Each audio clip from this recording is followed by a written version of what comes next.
bar. What's up, ladies and gentlemen? Welcome to Two Blokes in a Bar, also known as the Levels/Bloke collaboration. First ever, I think. Good collab. It's a good collab. It's a good collab. It's the second time we've done it. But I've been on your show before, one-on-one, right? Yeah, absolutely. That was a good one. So maybe third time, without obviously skip a scope. Apologies for the background noise. We're actually in Whiskey Liquor Up, and that is spelled liquor up, but with a C-K-E-R. So that's not just me being salacious. You know, I wouldn't do that on this podcast, guys. I wouldn't do that. And we're in Vegas. We are in Vegas. Vegas. Got to deal with it, right? Got to deal with the noise. Apologies. However, Willie, how's the Vegas trip been, mate? It's been good. Yeah. It's been pretty tame, right? Yeah, For the first 3 days. Because we've had a shitload of work to do. Right? It's a lot of sitting around waiting to work, though. I didn't realise, this morning, with the press conference. It's the whole day, just sitting there waiting. An hour, 2 hours, and we didn't do anything. Yeah, but you're just waiting until 3 hours until we spoke to Timmy. I was just like, "What the fuck is going on?" Because I didn't know. It's my first time, and I was just like, "Hurry up, let's go." Mate. But then I understand, right? It's Yeah. just like it's the way it goes. I was just like, "All right, it's Yeah. the way it is." And tomorrow's going to be the weigh-ins. Apparently, that's just exactly the same. Mate, that's even probably worse because today's actually supposed to be the day where you get the interviews. But yeah, that's just what it's like. Like you're working all day, but a lot of it is waiting around to get your chance to interview. But it's fun, isn't it? Oh, do you know what I mean? Like we're here in the MGM, the MGM Grand. Yep. Like you get access to Tim Tszyu, Manny Pacquiao was there. Fundora, Manny Pacquiao. They're superstars, and it's like watching. Like I've always wanted to go to a fight at the MGM Grand. Yeah. And I just sat there and went, imagine the Mike Tyson ones. Mate. You know what I mean? Like that was quite boring. Press conference today, right? Imagine Mike Tyson. Tim Tszyu's very quiet. He tried his hardest. Fundora, very quiet. Yeah. And all the rest guys were Mexicans. Imagine doing Mike Tyson in 91 or Oh, bro. Imagine what the one where he gets up and he's talking about, I'm going to make you love me and that. Yeah, I'm going to make you love me. Yeah, that one. Yeah. That one. Hopefully that was MGM. But yeah, it is so, I tell you what, even though you're sitting around a lot of time, you get to see Sean Porter, Chris Algieri is here as well. All these different. Mayweather's dad. Yeah, Roger was there as well. One of the crazy, I'm forgetting his name now, the announcer Lukey. Sorry? I forgot his name, but he's like the voice of boxing. The old bloke? The old bloke. He's just walking around normally. Yeah, just walking around like a normal old bloke. He's right there. That's the guy who does a heap of We'll get his name up soon. But is it Mannix maybe? No, probably not. Anyway, it's just a trip. It really is. It really. When I say I was bored, I wasn't that bored. Right? No, I'll tell you what is really boring: an actual real job, digging ditches, pulling cable. We're in Vegas. We're very privileged to be here. Oh, mate, we get to sit at the table. They gave us food and everything's done for you. And I'm like, all we have to do is wait. Literally, wait and sit on our phones. That's about it. It's the best. It's the best. Can't whinge. Now, I will say, mate, some big news dropped while we were gone. So there was a lot of talk about Kalyn Ponga, potentially moving on to rugby union. And the noise was like the drums were beating louder and louder to the point where, even us who have been in the game for so long were like, oh, is this is real? Initially, you're like, beat up. But it got so loud, you're like, I'm starting to kind of think this might have a bit of where there's smoke, there's fire. And then KP puts out a post, I'm staying to 2027. That's good. What are your thoughts, mate? It's good for the game, yeah. Right? KP is like a genuine bona fide superstar in our game.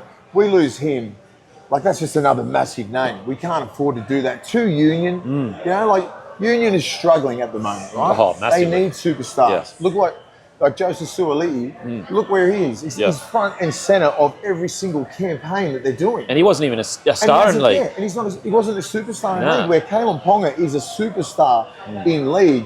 Good-looking cat, presents himself well, gun player, and I'm happy that he's staying. Yeah, I'm very happy because I don't want when it's superstar sort of stuff, I'm like, stay in the game a little bit longer. Yeah. And I'm glad that he went, all right, I'm staying till 2027. Yeah. And two more years at the Knights.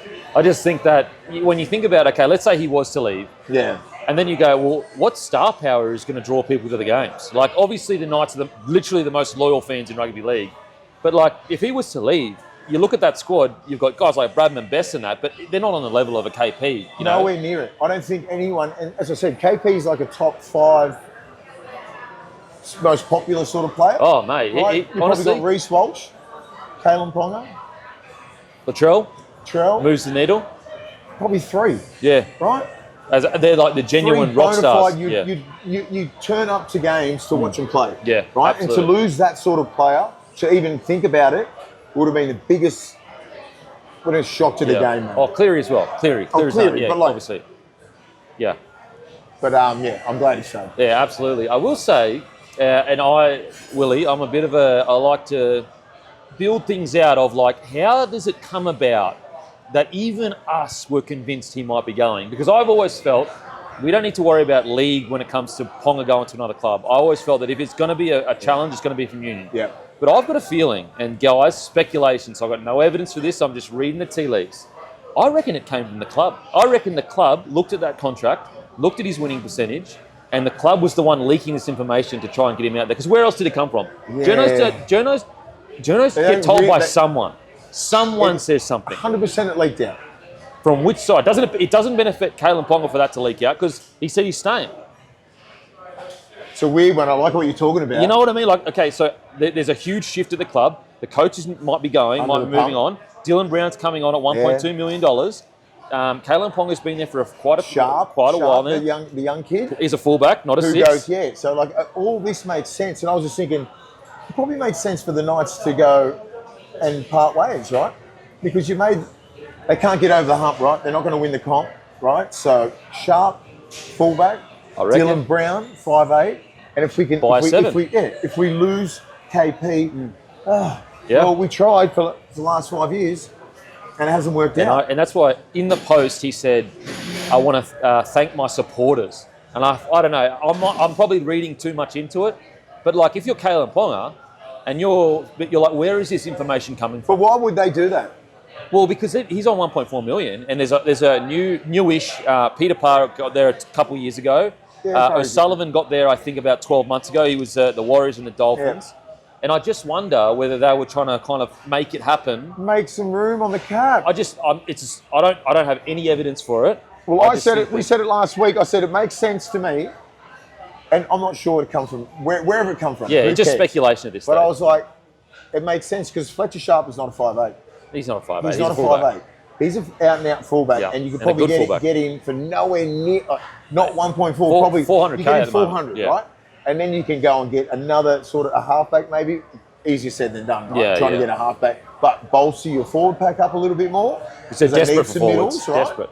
So I was like, that sort of makes sense, right? Yeah. And if KP was actually talking to Union, I was like, okay, well, he's sort of been alluding to that for the last 3 or 4 years. I want to be an All Black, all this sort of stuff. I'm like, well, now's the time to go because you're 27 years old. Yeah. You're in your prime. You've had a few head knocks. You've had a bit of injuries, like all that sort of stuff. It's like, maybe I should go to Union because it's not. It's a physical game. Yeah. But the position that he would be playing in, whether it be 15, whether it be like 10 or whatever it is, it ain't like rugby league where you're just getting slammed and everyone's just trying to get. When Ponga plays, what's the game plan? Kick it to him and just try and flog him. Jam him. Every time. Out the back, jam him. Every single time.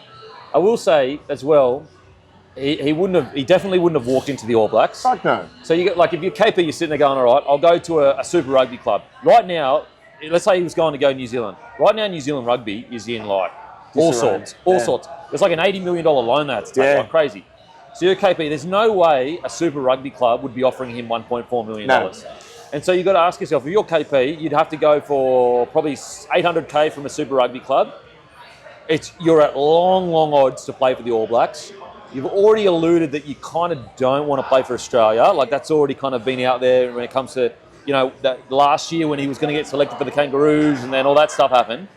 That's the best from Mal. Oh, mate. Yes, good. That's one of the best I've ever seen. I get it. And I thought he's either going to go to Japanese rugby or French rugby because obviously he's been living in a bubble his whole career, right? I get it.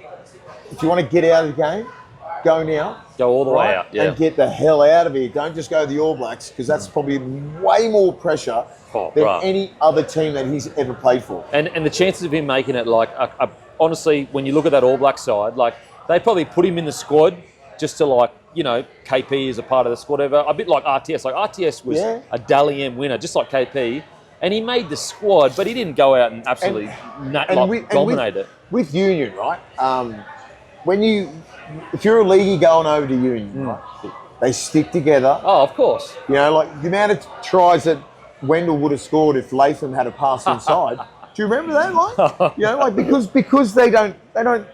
We're not their people, right? Yeah, not leagueies. We're leagueies. When leagueies are like a little bit crazy, we play the game hard. It's a different culture. Different culture. Way And different they're culture. like, why would you come over here and take one of my mate's spots? It'd be just like a Union guy coming to the league and he's a back row or he's a front row or a centre or whatever. I'll be like, fuck this dude. Yeah.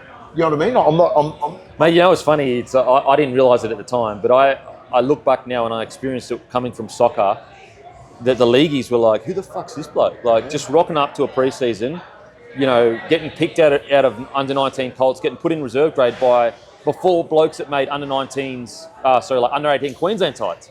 And now I look back, and you're right, that was it. The leagueies were like, who the fuck's this bloke? Leagueies are tight, mate. Yeah. You know that. You've been in the game for so long and you fair. understand it, right? Because like anyone who come into our fold, even if you come from another club, yeah. an NRL It club. takes the time to get the an respect. NRL club, Yeah, I'd be like, who the fuck is that? he's got to earn the respect. Like, I didn't talk to Willie Tonga for a year. Mate, Corey Parker didn't speak to me for a year as well. Randy Matua didn't speak to him for 2 years because they had to earn the right because that's when the school that we come through. Yeah, yeah. You had to earn the right. Now we're best mates, obviously. But you had to, that's coming from a league to league player. Yeah. Imagine League to you're union. coming from union to league or league to union. Yeah. You've got to expect it. Yeah. You've got to expect it, right? Yeah. So imagine going from there to the ABs, the All Blacks. You're not going to the Wallabies. Nah. You're not. The Wallabies they're struggling so much, they need, people to come they need across. a Kalyn Ponga. I'm Yeah. still he's doing wonders, but like, imagine if he went to the All Blacks and like Tuivasa. It was like him, he was just another player, like a squad player to him. Yeah. And so, And that's exactly what would happen to Ponga. yeah, interesting. I am super interested to see. He says there he's there till 2027. Where does he end up after that? Like, is it the Roosters chat that's been going on for years? I think I'm so. not sure. He wants to win a comp, mate. You reckon? Yeah, and I don't see the Knights winning a comp in the next 3 years. Well, the tough thing is they got $1.4 million in their fullback, $1.2 million in their six. So it's like, where's the rest of your cap? Like, it's the age-old tale. If you want to win a premiership, you need key players taking pay cuts. Yeah. It's that simple. Happened at the Broncos, happened at the Bulldogs. The Dogs. Manly did it. Manly did it. It ruined the whole club when it changed. At Broncos, so everyone was aware that everyone's on unders to try and win this comp. And at the Knights, when you've got all that money in the halves, it's just not going to happen. Yeah. It's not going to happen. I agree. And it builds that tension between the players, right? And you think it doesn't, right? But it's like, what's he on that? Subconscious. It's subconscious. Subconsciously, Yeah. and then the chats start. Yeah. And then the groups get a little bit here, a little bit here, and they're going, why is he on that much money? Yeah, he's injured, he's been out for all that. Why isn't he winning this games? Yeah. Yeah. Why isn't he taking us to Because the top? that's what you got to do when you're on that money. You got to win, literally win games. Are the guy, you're getting the ball Yeah. when it's crunch time. Yeah. We expect you, KP, to fucking win us a game. And he has done that. He has just done that. not I would say not consistently He's enough. banged up. Yeah. People need to understand, like, the injuries that he's had in the last couple of years it's crazy. The Liz Frank, he can't power off it. He's had little soft tissue injuries, everything like that. So people need to understand that. So once he gets his body fully fit, then you can get the best out of him. Absolutely. But he needs help. Oh, and He needs help. hopefully Dylan Brown And can is bring Fletcher Sharp? What do you do with Fletcher Sharp next year? See, this is they're talking about 6-7. I think what they're trying to look at is Kalyn Ponga plays 7 in attack. So as soon as they get into that 20-metre mark, he just goes into first receiver, and basically he's got essentially 2 fullbacks outside him with Dylan Brown to 5'8". But you understand, he's got a fullback running game. And so I think what they're trying to go is, look, if Dylan Brown has just a long kicking game, he can just, kick to the corners, long kicks coming out of our own end. Obviously do more than that, but like the minimum. But we get inside their 20, KP going, we've already actually seen it. KP goes into first receiver quite a lot. Yeah. And so I think that's what they're trying to make happen. However, with these leaking of these stories, I just wonder who they're from, because that would suggest to me there's some people in that club that think they're spending too much money on 2 players.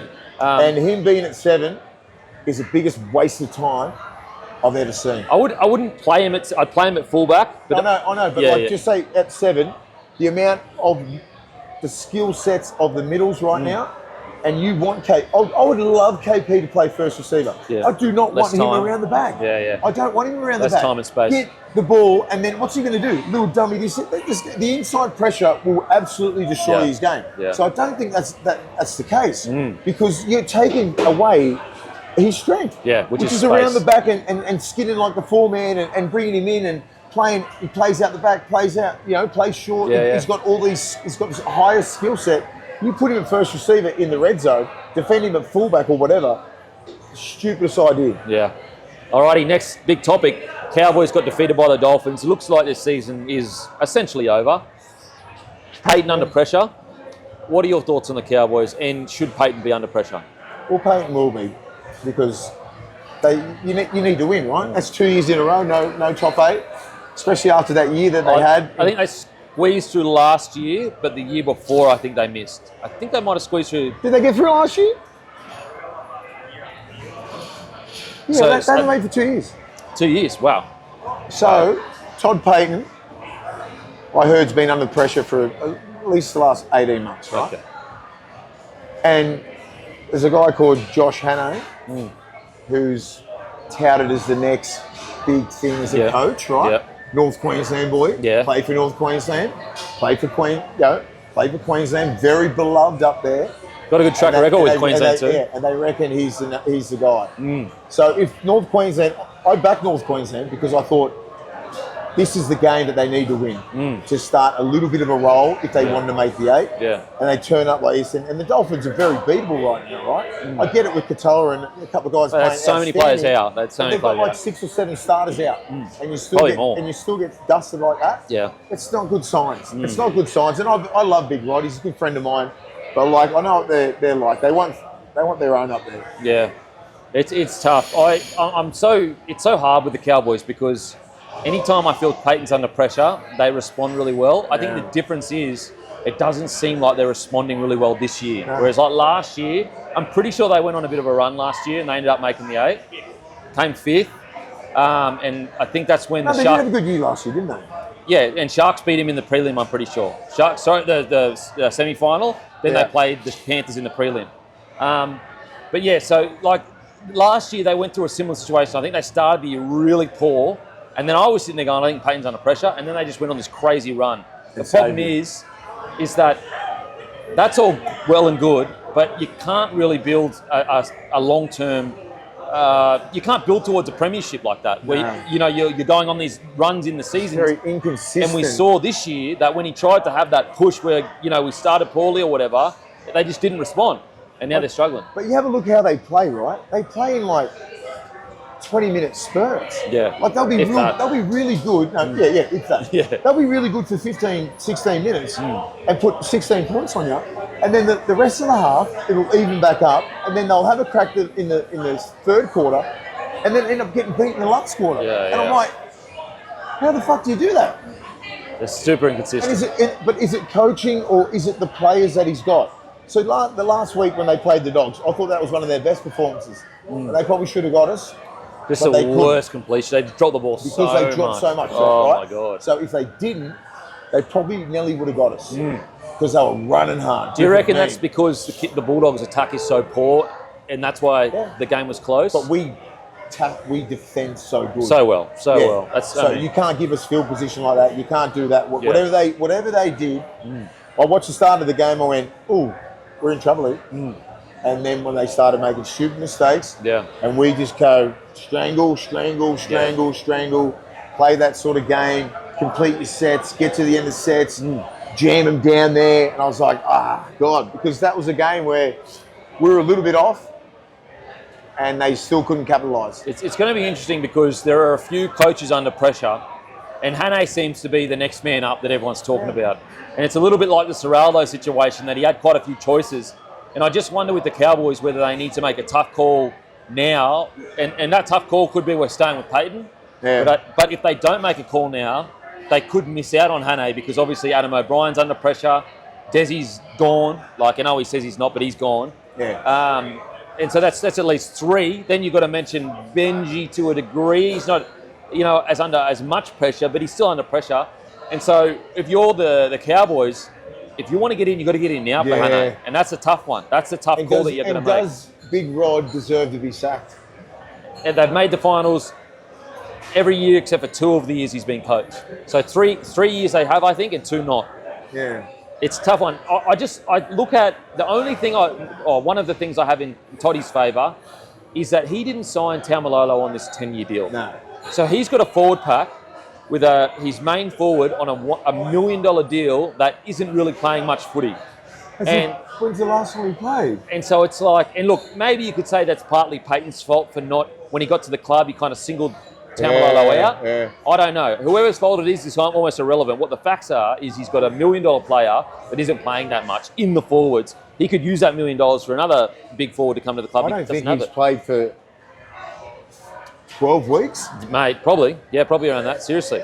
And so that's the thing I have for Peyton, but he's still got 5 or 6 Origin players. He's still got ex-Origin players. That's the thing. You know, some of the best young talent coming through as well. You've got Tom Did, you've got Nanai. Reece Robson. You've got 5 Origin players. Mate, then you've got the best young talent like Purdue coming through. Yeah. And I'm like, Scotty Drinkwater, you know, he's Origin talent. He's a gun. You know. He's just behind some really good fullbacks. Yeah. So I guess we'll see. Now this top 8, mate. So the Fox predictor or whatever said they had the Storm as minor premiers. I think that's crazy. I think the Raiders have almost got a lockdown as minor premiers. I think that what I do believe, though, I agree with the fact that I reckon Storm are just about to explode. Yeah. I reckon Bellamy's been waiting for post-Origin. But I think the Raiders, when you look at their run home, like they really should win most games. The Storm would have to win every game, and the Raiders would have to drop 2 games for them to be able to win the minor premiership, which I just don't see happening. Yeah. The Storm will drop at least 1, which means the Raiders have to drop 3. I've got the Raiders as minor premiers. Yeah, I do too. Yeah. I don't think the Storm really care if it's 1, 2, 3 or 4. They've done it so many times, they don't give a shit about a minor premiership. You're in that. You get $100,000, who gives a shit? Yeah. Like, okay, yeah, you get first, 4th, but like... It doesn't matter, they can all beat each other. Yeah, so I will say it's interesting to watch Warriors, Dogs, Broncos, Panthers. I think that's going to be an interesting next few weeks. Panthers are still 2 wins off the Broncos and the Warriors, so they'll need to be perfect. Yeah. But it is, I reckon, the Broncos, Warriors, and Bulldogs, there could be a bit of movement there. Yeah. I think the Bulldogs would be interesting. Because Galvin will be playing this week. Yeah. And I knew that he was going to get named this week, right? Because Ciro said, look, get through Origin. Yeah. And then we'll pick our best side. Yep. And he's in their best side. Okay. Then you can go with him. Yep. And everyone was like, "Oh, you got to rip the Band-Aid off." Yeah, he was going to. Yeah, okay. Like he did, but because he told me, he goes, "This is what I'm going to do. This is what's happening." After Origin and the game after Origin, the Cowboys, which you still didn't have a missing critter, missing. Yeah. So now full deck of cards. He's halfback. Oh, okay, right? That makes sense. So that's what he had planned all along. So now he's got 6 or 7 games. With the actual starting side. Yeah, with the run, and then you can see how it goes, right? That makes sense, because everything else didn't make sense. I'm like, what's the difference between last week, this week? That does make sense, though. Why, I guess, first of all, you're giving Sexton every opportunity to hold that jersey. Yeah. Second of all, why would you put Galvin in to build combinations when you don't have most of the key players there, or at the very least, some good ones? Okay, that's interesting. Do you think Bulldogs, is there a chance Bulldogs drop to 4th, maybe 5th, or do you think they'll kick from here with Galvin at 7? I think the Warriors will drop right down. Okay. I think the Broncos will go like that. Okay. The Broncos could finish, I reckon, maybe even 3rd. Honestly, they could finish as high as... And the Dogs could finish 4th. The Broncos, if they went on a run, could finish as high as 2nd if the Storm don't end the season well. I think the Storm end the season poorly and the Broncos go on a run, but I doubt that. I think the Storm are going to kick. Okay, now the top 8. Now, we'll go back to like Panthers, Dolphins, Seagulls are currently top 8, but some people have got games to play. Me personally, I've got the Panthers, Dolphins, and Roosters in my top 8 at the end of the year. Who have you got? Oh, the Dolphins they keep surprising me. Yeah. I think they're the dark horse of the top 8. They're the only team to have beaten Storm, Dogs, Panthers, and they beat them all 13 plus, I'm pretty sure, if I recall correctly. Like, easily. And I'm just like, how do they keep doing it? Crazy. Mental. They're the best. The coach, Wolfie must be a good coach. Yeah. Katoa, my God.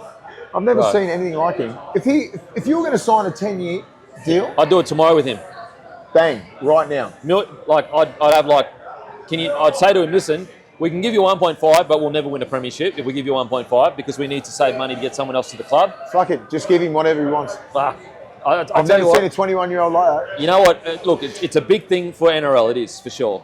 But I reckon Tonga win a major trophy within the next 5 years because of Katoa.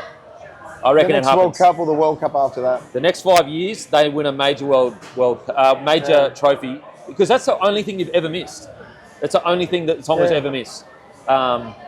Is a out and out number seven that gets them around the puck. They've always had crazy Mad outside forwards. backs, mad forwards, decent dummy halves too, but a genuine, even decent sixes, good sixes, but a genuine seven. Now they're going to have Tainu there. Oh, bro, it's crazy. That's what I mean. In the next 5 years, Tonga, I reckon they win a. But the rest of the top 8, that's what gets me. Can the Roosters make it? I think so. I think the Roosters at full strength are going to be a problem. And the Panthers definitely. Yeah, they're locked in. Everyone's shitting themselves. If you're in the top 4, I will say with the Panthers, I don't think they're at the same level as what we've seen them in the past. But I just think that they're playing really conservative, strong footy, and that's going to get them in the 8. I want to see them in finals footy. The scary thing about finals footy is them outside the 8. They're the most composed out. Like people, it's almost like the Mike Tyson effect. If you're playing Panthers in finals footy, you're wigging out before you play them because you're like, fuck, what's going to happen here? because they've done it so many times. Exactly. Like you're going to be sitting. Whereas most of these guys, like Broncos, have a little bit of experience in finals footy, but nowhere near as much as Panthers. They've played one final series in 4 years. Eagles, Sea Eagles, yeah. Dolphins, no experience in the finals. Raiders, not last year, so not really this. A little bit, but not much. Storm, obviously, heaps. Doggies, a little bit. Whereas, like the Panthers, it's like fucking the whole team is, outside of a few rookies. I think the Sharks jump a lot of those teams and finish 8th or 7th. Okay, so so you got to replace. So Manly's out. Manly's out of my 8 too. But that means they would have to replace the Roosters then. Because you can't, if you've got Dolphins, or are they replacing Dolphins? I think the Dolphins will fall out as well. Okay. Sharky's going to come back in then. Alrighty. Now we actually, we've got the boys have arrived. Nikita is here. What's going on, guys? We've just been joined by Nikita and Georgie Rose. First of all, mate, Vegas, how you liking it? Not so much. This place is a bit of a shithole, to be honest. But it's where all the business is, where all the money is. This is where entertainment is at its finest. Yeah, all right, I'm sure Vegas will be stoked. They'll be stoked when they see that. Well, another question to George Rose. How's Vegas? It's outstanding. Best place I've ever been. Best city in the world. I'm loving it. Life's good. I'm loving it and I'm hating it though. I'm with Nikita sometimes. Every morning, I feel like how Nikita feels. At night, this is the best place in the world. It's amazing. It's amazing, John. Now, mate, you've got an announcement coming up soon. We can't exactly say what it is, but what a roundabouts is it? When around? When What is a it? roundabouts is it? Oh, it's 20th of August. I've got another fight coming up. Do you reckon you'll beat We'll him? give. I don't know about this one. I got this. You got him on it. Don't talk shit to me. I know you can flog everyone. You're an animal. They said it was another undefeated person as well, so your 7th undefeated fighter that you'll be facing. Yeah, another challenge, cracking another undefeated code, finding holes that haven't been shown before.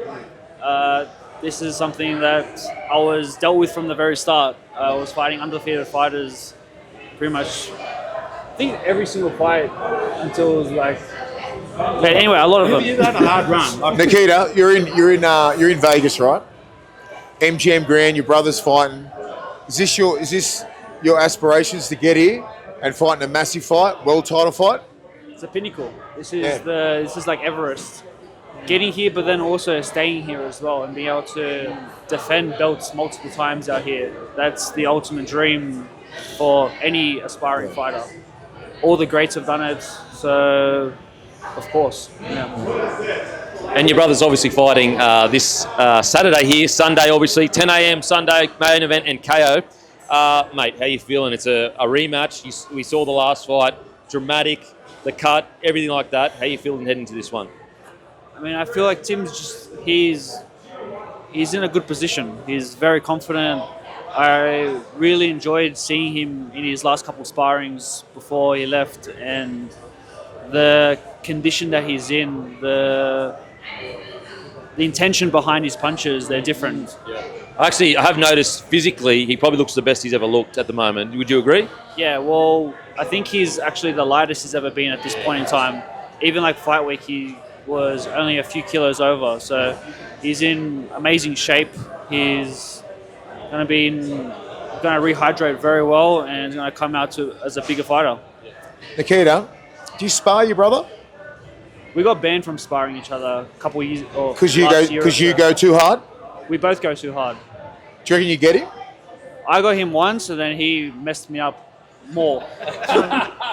So you'll be fighting here soon then? Yeah, he gave me a concussion, and then I was like, okay, my friend said kind of... You win. You win. Now, mate, how do you see the fight panning out this Saturday night, but Sunday night in Australia for Timmy? I think he will start off as a little bit more measured, but then ultimately the goal is to probably knock him out, to really chop that tree down. Fundora has shown that he's susceptible to being knocked out. He's been knocked out before, and the head, yes, it's very high up, but Tim can hit it. Yeah. I'll tell you what's interesting. I actually rewatched the fight yesterday morning, and you forget it was a split decision loss. Like that's like no one remembers that. They just see Fundora won, and no one actually. And they talk obviously about the cut and everything. It was a split decision loss, and if you watch those early rounds, I thought Tim had such. Obviously, he won the early rounds, but he had such. He was really he was pouring his jab really, really well, and then when he got cut, obviously he couldn't pour his jab and get inside because he couldn't see properly. Do you think ironically, Timmy's going into this more confident than Fundora? I know it sounds strange, but it's a split decision loss with so many things going wrong. Well, by the comments that Fundora's made in this last week about how the cut wasn't an issue, I feel like he's trying to convince himself that he won it fair and square, that there was no reason that Tim wasn't able to win. It was just his skills that beat him. So it's a bit of a denial that he's not even acknowledging that the cut could have even impacted the fight. Interestingly, when me and Darren ringside, and obviously I'm biased, but I actually thought Tim won the fight. I'll be honest. Now I'm not going to say it was razor close and could have gone either way, but I actually thought he'd done enough early in the fight. Georgie, seeing Timmy heading into this fight, he's been through so much adversity, and he's come out the other side. I mean, he was already a man before this, but I feel like he is really sure of himself as a man now heading into this fight. Do you see that when you watch him this week? Yeah, I think there's been a big change in him, and I think this 12 months, it's been a long time. A lot has happened. He's got married. He's done a lot in his personal life. It's been a really good period of growth, and I think a great reset point for him. And we saw that with the Joey Spencer fight. He came out and he looked amazing, and you started to feel more of, okay, Tim's back, but not only that, there's something else. Yeah. And I reckon this whole training camp, again, has been another thing where it's like, there's something else that he's bringing now. They've talked about next chapter, the next book, all of that. This is the next Tim Tszyu. Yeah. Tim Tszyu's ready to take his run again. He's had his reset. He's experienced the highs and lows, so he knows how they both feel, and he knows how to deal with them. And right now we're on the doorstep of what could be one of the great Australian comebacks and turn into a great story of where Tim Tszyu goes as a fighter. Yeah, absolutely. Nikita, do you get nervous watching your brother fight? Yeah, it's very nerve-wracking. Yeah. But do you get emotional, or do you just try and like... I try not think about it in the lead-up. I try and really zone myself out and only really deal with it once I get to the arena. Okay. But yeah, it's a hard sport. It's the toughest sport. It's not for the faint-hearted. Seeing someone that you love going into battle. Yeah. And you have to sit there helplessly and just watch. I actually feel like Nikita contains himself a lot better than what Tim does. When Tim watches Nikita, he's on the edge of the seat. He's jumping up. He's doing his combos. He's yelling out everything to Nikita, and then obviously at the end of it, he jumps up and gets in the ring. I feel like Nikita contains himself and he hides behind that camera to stop himself from wanting to run in and throw punches himself. So I think Nikita's a bit of a psycho. Yeah. So he's got to have them things to calm him down. I think the camera is a good thing for him when he's ringside because it keeps him chill. But I'm not going to have the camera this time around. So if the broadcast ever hits me, you'll see me looking like a psychopath, just like sitting there, just death staring. Mate, your own career, what do you reckon you've added to your game over the last few fights? Do you think is it going into next fight a little bit like Timmy, more mature approach, or is it just I'm going to go in there to bang as I always do? I've learnt a lot in this last year of not fighting the most. I've done a lot of self-reflection and made a lot of little adjustments to my technique, my way of training. So August 20th is going to be my first real test to put that into action. Will there be much adjustments to how you box? Because if there's one critique, it's almost you enjoy the contact too much. Like if you enjoy the actual getting on the inside and exchanging, are you going to tweak that a little bit, or you just think that's a part of your game? Fuck no, just go hard. Go as hard as you can, all day. I think that's just kind of instincts in me. I can't. It's like nature. When you shit the bed or something, that's where you have to kind of. You either got it or not, right? That's your kind of like your plan B or something. I always kind of revert to that kind of stuff. Well, you walk towards the fire rather than running away from it, pretty much. Yeah, in a way, it's in a way how I was brought up. Yep. Two older brother, an older brother and older cousin, always beating me up. It's the little brother syndrome, man. Yeah, I had to use my energy for everything. to fight back. Yeah. I'm a little brother. I don't have that in me. I'm a little brother. What happened? I didn't My get brother's 6'8" and 140 kilos. Oh, mate, It's dangerous. Yeah, mate. I'm 6'5", 120. He's 6'8", 140. He's the only bloke I wouldn't fight. Beat the shit out of him. Mate, George, a lot hasn't been spoken about. The fact that people don't remember that heading into the last fight, he had 11 days to prepare for one of the most unique body shapes, literally in boxing. Yeah. Whereas, Fundora was preparing for a relatively orthodox fighter. Yep. Relatively orthodox. Yep. Timmy's not all orthodox, but relatively orthodox. On top of that, it was the first time headlining in America. It was the first main event on Amazon Prime. All of these factors that worked against Timmy are no longer there. Yep. Is there a chance that we see him completely dominate? Well, I believe that he will. I absolutely believe that he will. And everything that you just said is correct. I thought that Fundora's preparation last time around, Boachuk was a very similar fighter. He's a tough, come-forward fighter who gets in and swings. So does Tim. Tim comes forward, he'll get in and he'll take the fight to you.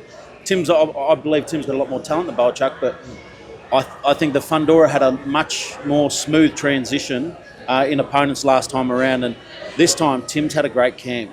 Tim looks fantastic. He's ready. They've worked out their game plan. They know what worked last time, but they're also prepared for changes that Fundora might make, because Fundora got tagged. Yeah. He got tagged hard last time around, and he's going to have to make changes, because I think that if he doesn't make changes, Tim finishes this very quick. Yeah. Totally agree. Yeah, if you actually go back and watch that fight, not all the blood was Tim's. He actually had a massively bleeding nose. Fundora did. Yeah. Now, he has come out and said that he wants to fight on the inside. And I guess, do you believe he will fight on the inside? Hey, if he's coming on the inside, that's half of the game plan done. They're sorted there. Yeah. That's the biggest problem with Fundora. He's trying to get in on the inside. The bloke he's 6'6". He is weird looking, isn't he? He's got long arms. I don't know how he makes 69 kilos at that height. Fucking 70 kilos. 6'6". You're not going to make 69 kilos, right? I was 69 kilos in year 5. Well, look, my thing, right? So I'm 6'2". I'm reasonably tall. This guy's 6'6". That's a huge advantage in height. If I had an extra 4 inches, I would do so much damage. So would I. You would. An extra 4 inches. Yeah, you would. Everybody would do a lot of damage. We would all do a lot of damage. He's a tall man. He's got that extra 4 inches. He's going to be very good. All right. I didn't know he had 4 inches. Okay.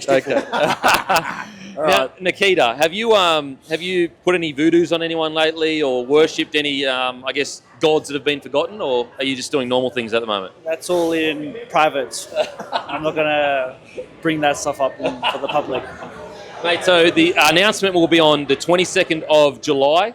The fight is on August the 20th on Main Event and KO. But make sure, guys, to tune in this Sunday, 10 a.m, Main Event and KO. Watch Timmy get all the way back to the top of the mountain and then beat his chest and say who is next. Cannot wait. Timmy taking over.